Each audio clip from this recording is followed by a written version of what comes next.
Explorers, our story this week is called Rick the Rock of Room 214. The author's name is Julie Falatko and the illustrator is Ruth Chan. This is a rock. He lives on the nature find shelf of room 214 with an acorn, some moss, and a piece of bark. These are the students of room 214. They sing and jump and draw and read. Rick the rock doesn't do any of those things. He sits. He has been sitting on this shelf as long as he can remember. One day the teacher starts a new unit. A rock is a mix of mineral matter, the teacher says. Hey, I'm a rock, says Rick. Rocks are strong. They hold up the world, the teacher says. Wow, says Rick. Look at all those powerful rocks having adventures and confronting danger outside. When will I get to do that? You're not that kind of a rock, says Moss. There's lots of excitement right here on the shelf, says the acorn. But when am I going to pose majestically on top of a mountain? When am I going to tumble off a jagged cliff? When will I fall from a great height into the river? We're all nature finds now, says the bark. Our job is to sit here on this shelf. Just sit, says Rick. Just sit, says the bark. I like sitting, says the acorn. But Rick the rock doesn't want to just sit. He's seen photos of his outdoor cousins forming outcroppings, hanging off crags, and jetting out of waterways. He's a rock, and rocks are made for adventure. I am made for adventure, he said. I'm going outside. Outside, says the acorn. Nature finds don't go outside, says the moss. Outside is unpredictable, says the bark, and dangerous. Exactly, says Rick. Here I go.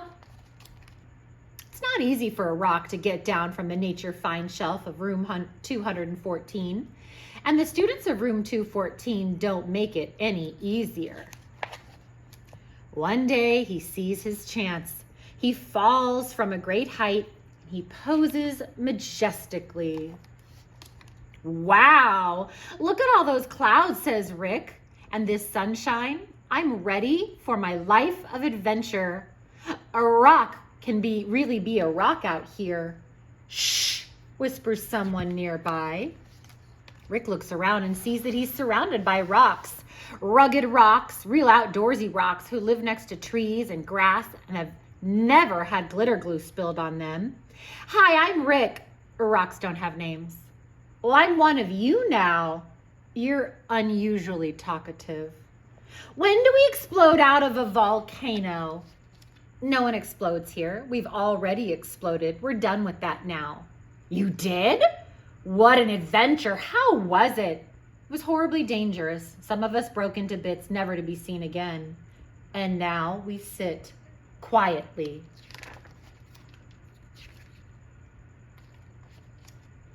What have I done, thinks Rick. I never knew it could be so lonesome to be surrounded by rocks. Crack!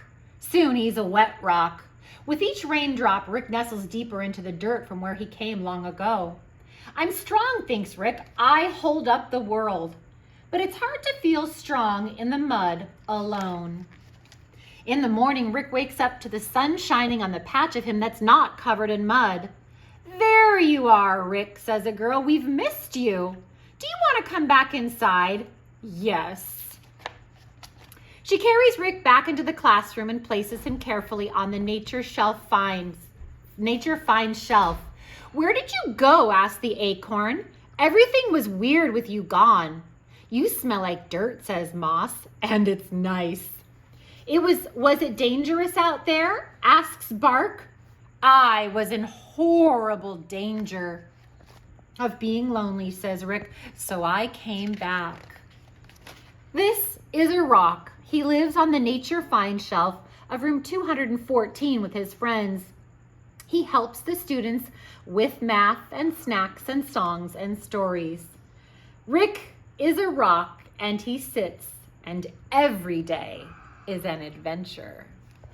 My friends, the dust jacket and the cover are different. There's the dust jacket. And there's the cover.